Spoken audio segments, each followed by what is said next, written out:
अस्सलामु अलैकुम वरहमतुल्लाहि वबरकातुहू। हमारे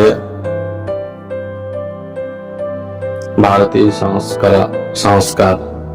संस्करण संस्कृत सनातन,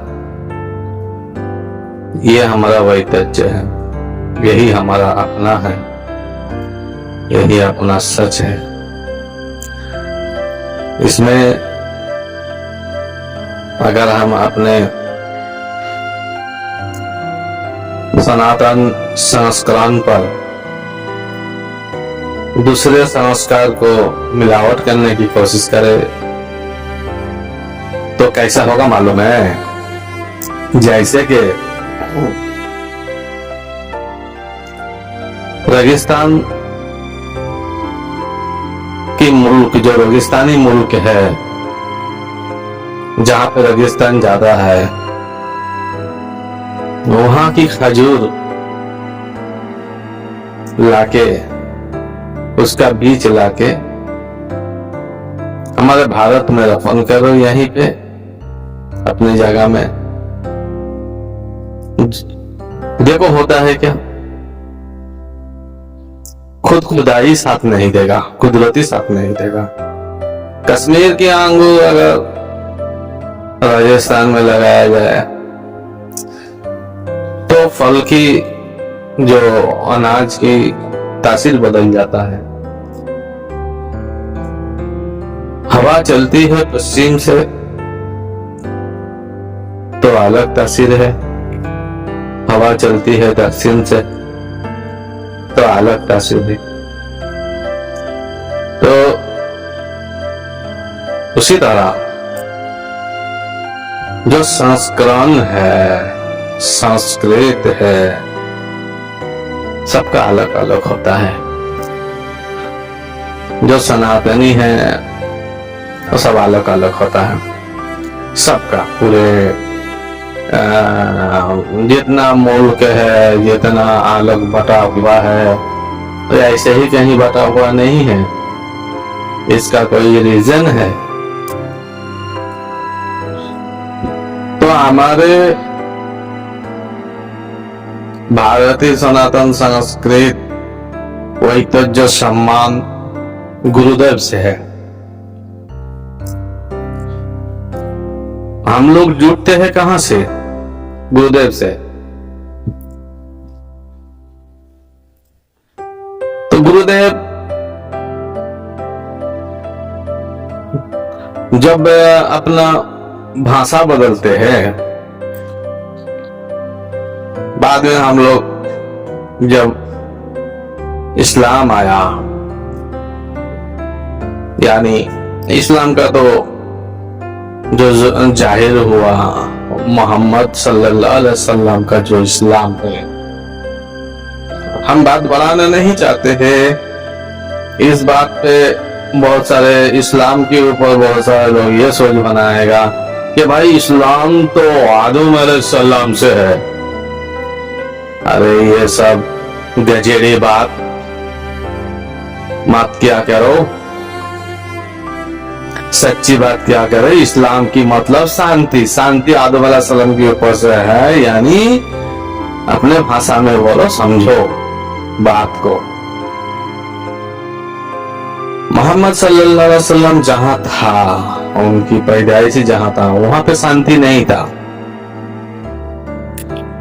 तब उनकी भाषा में उन्होंने बोला कि इस्लाम लाओ।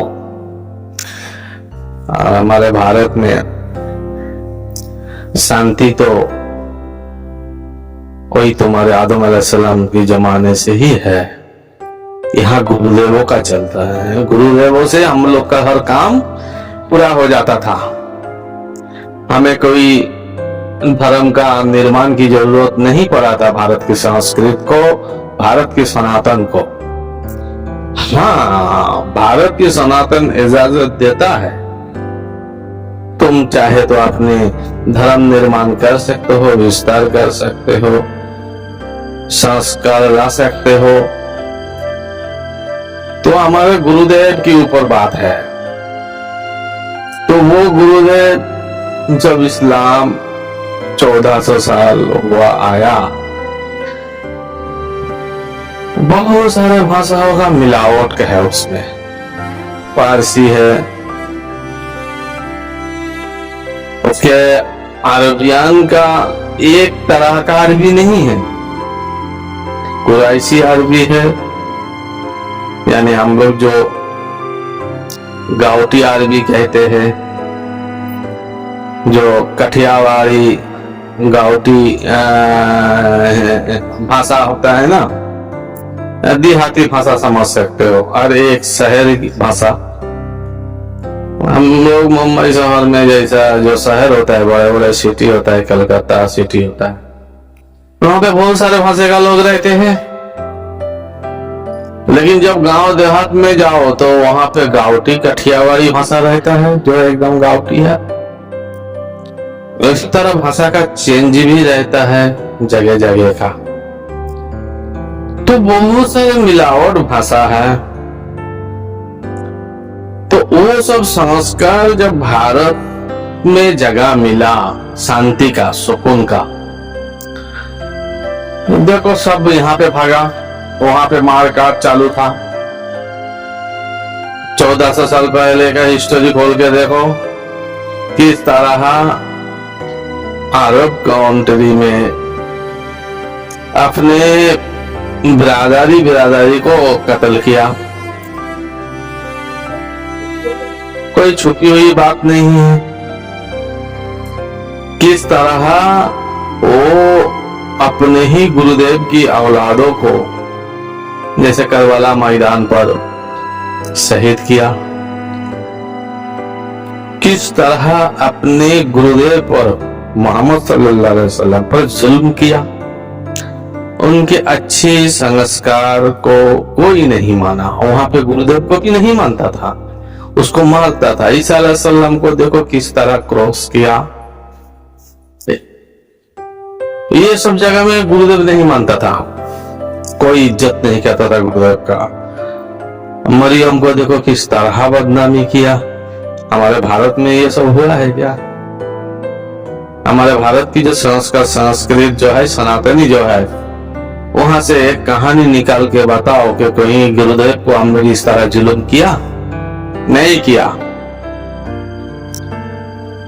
वितर्क हुआ, कुरुक्षेत्र हुआ, महाभारत की हुआ, लेकिन एक तरफा गुरुदेव पर इस तरह जुल्म नहीं हुआ, उनके औलादों को विनाश नहीं किया गया, करबला जैसा मंजर नहीं दिया गया, जबकि अपना ही कौम की लोग कर रहा है। तो यहाँ पे समझने वाली बात है। तो हमारे भारत की संस्कार में गुरुदेव लोगों को हम लोग इस तरह कहीं सजा दिया है क्या? नहीं दिया। ये लोग गुरुदेव मानता ही नहीं है, बिल्कुल मानता नहीं है, आज भी मानता नहीं है।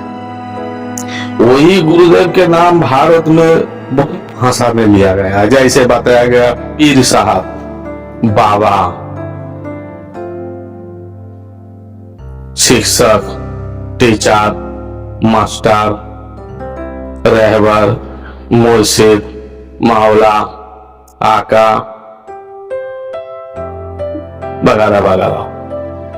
हमारे बात कहने का मकसद ये था, अभी जैसा मानते समाज में कहते हैं पीर की कोई जरूरत नहीं है, यानी ये क्या बोलना चाहता है? गुरुदेव की कोई जरूरत नहीं है। सच्ची में क्या वो गुरुदेव नहीं मानता? वो अगर गुरुदेव नहीं मानता तो उसने शिक्षा कहाँ से लिया? शिक्षा तो कोई मास्टर से किया, शिक्षा तो कोई टीचर से किया, इल्म हासिल किया, हाँ किया, लेकिन उसने गुरु पीर नहीं मानता। ये बात क्यों कह रहा है? पीर मानो पीर का विरोध करता है, पीर का मतलब कहीं पे भी नहीं मानता। पीर साहब का एकदम लाइन बदल देता है, उसका समाधि तोड़ता है, उसके समाधि का खिलाफ होता है।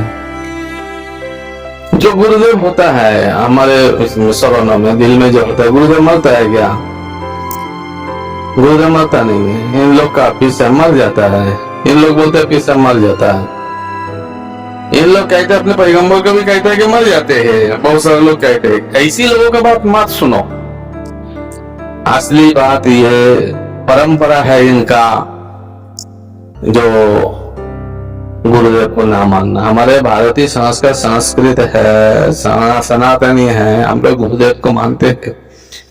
चाहे उसको पीर साहब कहो, चाहे उसको गुरुदेव कहो, चाहे उसको मास्टर कहो, टीचर कहो, उस्ताद कहो, तरह तरह नाम है।